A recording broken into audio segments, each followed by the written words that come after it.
Hello and আসসালামু আলাইকুম everyone, কেমন আছেন সবাই? আজকে দুটো ভিডিও একসাথে শেয়ার করছি। একটা হচ্ছে পাবদা মাছ ভুনা, আর একটা হচ্ছে থাক পরে দেখি নিন কেমন।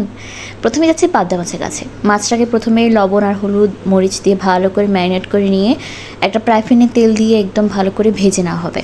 আমার আম্মু সবসময় ভাজার ক্ষেত্রে, মাছ রান্না করার ক্ষেত্রে হচ্ছে মাছটাকে কোনোরকম মানে কড়া করে ভাজে না, একদম হালকা ভাজা দেয়। আমরা সবাই, আমি আর আমার বাবা হচ্ছে কড়া করে মাছ ভাজা পছন্দ করলেও আমাদের বাকিরা হচ্ছে হালকা করে মাছ ভাজাটা পছন্দ করে। কড়া করে যদি মাছ ভাজাটা খাওয়া ঠিক না, এতে করে হচ্ছে মাছের যে গুণাগুণ থাকে তা একদমই নষ্ট হয়ে যায়। আর হালকা মাছ ভাজা দিলে ভিতরে যে কাঁচা মাছের যে ব্যাকটেরিয়াটা থাকে সেটা নষ্ট হয়ে যায়, কিন্তু মাছের গুণগত মানটা একদম ঠিক থাকে। এখানে আম্মু একদম হালকা করে ভেজে নিয়েছে। আমি হলে যদি আরও একটু বেশি ভাজতাম, মানে একদমই চকলেট টাইপ যে কালার হয় তার থেকে একটু হালকা কালার করতাম, মানে অনেকটাই ভাজতাম, একদম ডিপ ব্রাউন কালার করে নিতাম।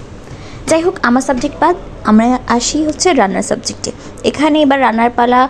একটা বড় কড়াইয়ের মধ্যে তেল দিয়ে পেঁয়াজ কুচি দিয়ে দেওয়া হচ্ছে, যেহেতু ভুনা হবে পেঁয়াজটাই মেন উপকরণ। পেঁয়াজটাকে ভালো মতো হচ্ছে ভেজে নেওয়া হবে। আমরা যদিও রান্না খুব একটা তেল খাই না, এই জন্য হচ্ছে তেল একদম হালকা দেওয়া হয়েছে। আপনারা ভাববেন না যে আম্মু আবার কিপটামি করে। যদিও স্বাস্থ্যের জন্য তেল বেশি খাওয়া খুব একটা ভালো না।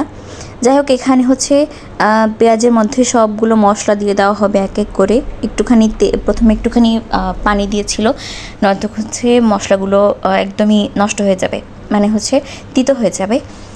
তারপর প্রথমে টমেটো দিয়ে, তারপর হলুদ লবণ মরিচ, মানে মাছ রান্না যেসব উপকরণ লাগে হলুদ লবণ মরিচ, তারপর আদা বাটা রসুন বাটা সব কিছু দিয়ে জিরা গুঁড়ি দিয়ে একটা মশলা বানানো হবে।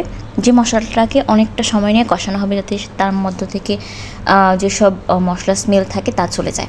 একটুখানি পানি দেওয়া হচ্ছে। আপনারা ভাববেন না যে পানিটা ময়লা পানি, এটা হচ্ছে যে মাছটা ম্যারিনেট করা হয়েছিল সেই কড়াইতে পানি দেওয়া, যার কারণে পানিটা হলুদ লাগছে। পানিটা দিয়ে ভালো করে এবার মশলাটাকে কষানো হবে। আর এখানে ভাজা জিরের গুঁড়ো দেওয়া হয়েছে। ভাজা জিরের গুঁড়ো দিলে হচ্ছে রান্নার মধ্যে অন্যরকম স্বাদ লাগে। অনেকে আছে এমন যে জিরে ধনে ভাঙিয়ে তারপর হচ্ছে কিংবা প্যাকেট যে বাজারে পাওয়া যায় সেগুলো কিনে রান্নাতে ইউজ করে, সেটাও মজা হয়। কিন্তু যতটা মজা হয় যে একদম ভেজে কিংবা ধুয়ে রোদে শুকিয়ে একদম মুচমুচে করে তারপর হচ্ছে ভাঙালে যে স্বাদটা পাওয়া যায়, সেটা দিয়ে রান্না করলে এত মজা হয়, এত মজা হয় রান্না, যে প্যাকেটজাত যেই মিনি প্যাকগুলো পাওয়া যায় কিংবা প্যাকেট যে পাওয়া যায় না মশলার, সেগুলো দিয়ে রান্না করলে অতটা মজা হয় না, তবে খাওয়া যায়। ওকে। তারপর এখানে মাছগুলো সব মশলার মধ্যে দেওয়া হয়েছে, একটু সময় নিয়ে কষিয়ে তারপর হচ্ছে রান্নার জন্য একটুখানি বেশি করে পানি দিয়ে দেওয়া হয়েছে। এবার এটা আস্তে আস্তে একদম মাঝারি আঁচে রান্নাটা হয়ে যাবে। পাবদা মাছ যদিও আমি আগে খুব একটা পছন্দ করতাম না, একদমই খেতাম না, তবে এবার হচ্ছে আমার প্রিয় মা মাছটা আমাকে খাওয়া শিখেছে। তিনি আমার মতো, মানে আমি যেরকম মুচমুচে করে খাওয়াটা পছন্দ করি সেভাবেই রান্না করে আমাকে একদিন বলছিল যে তুই একবার টেস্ট কর, দেখবি যদি ভালো না লাগলে আর খেতে হবে না, আমি জোর করবো না। তো আমি দেখলাম, খেলাম, অনেক বেশি মজা লাগলো। এরপর থেকে এখন আমি পাবদা মাছ খাই, তবে হালকা পাতলা আমি খাই না, খুব বেশি মচমচে করলে তবেই খাই। যাই হোক, এই হচ্ছে আমাদের রান্নার একদম শেষ পর্যায়ে। এই তো আমাদের রান্না হয়ে গেছে, কেমন লাগলো অবশ্যই জানাবেন। এবার যাচ্ছি আমরা বাঁধাকপি ভাজিতে। প্রথমে বাঁধাকপিটাকে ধুয়ে রাখা হয়েছে, কেটে ধুয়ে রাখা হয়েছে। এখানে হচ্ছে ফ্রাই প্যানের মধ্যে তেল দিয়ে পেঁয়াজ আর মরিচ দিয়ে ভালো করে এটাকে হালকা করে ভেজে রাখা হবে।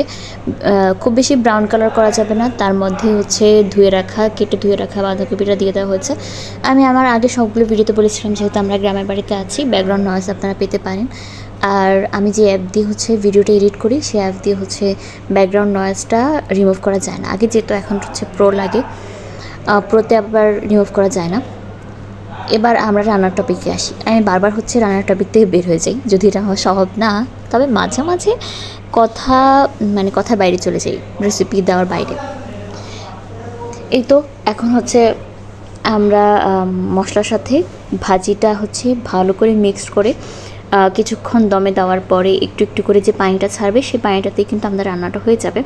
ঢাকনা দিয়ে কিছুক্ষণ রেখে তারপর উঠিয়ে নিয়ে আম্মু আবার নেড়েচেড়ে দিচ্ছে ভাজিটা। বাঁধাকপি ভাজি আগে আমার অনেক পছন্দ ছিল, কিন্তু জানি না কেন যেন আস্তে আস্তে বড় হওয়ার পর বেশ অনেক পছন্দই চেঞ্জ হয়ে গেছে। যেমন আগে আমি ছোটোবেলায় আমি ঢেঁড়স ভাজি অনেক পছন্দ করতাম, মানে ভেন্ডি ভাজি যেটাকে বলে। কিন্তু যখন একটুখানি বড় হলাম তখন সেটা আর ভালো লাগতো না, কিন্তু এখন আবার খুব পছন্দ লাগে। ঠিক তেমনই এই ভাজিটা হচ্ছে আগে আমার অনেক পছন্দ ছিল, তারপর এখন আমার খুব একটা ভালো লাগে না। যাই হোক, আমি আমার সাবজেক্ট থেকে বের হয়ে গেছি। আর এই হচ্ছে আমাদের ফাইনাল রান্নাটা। কেমন হলো অবশ্যই কমেন্ট করে জানাবেন। আজকের মতো এই পর্যন্তই। টাটা, বাই বাই, আল্লাহ হাফিজ।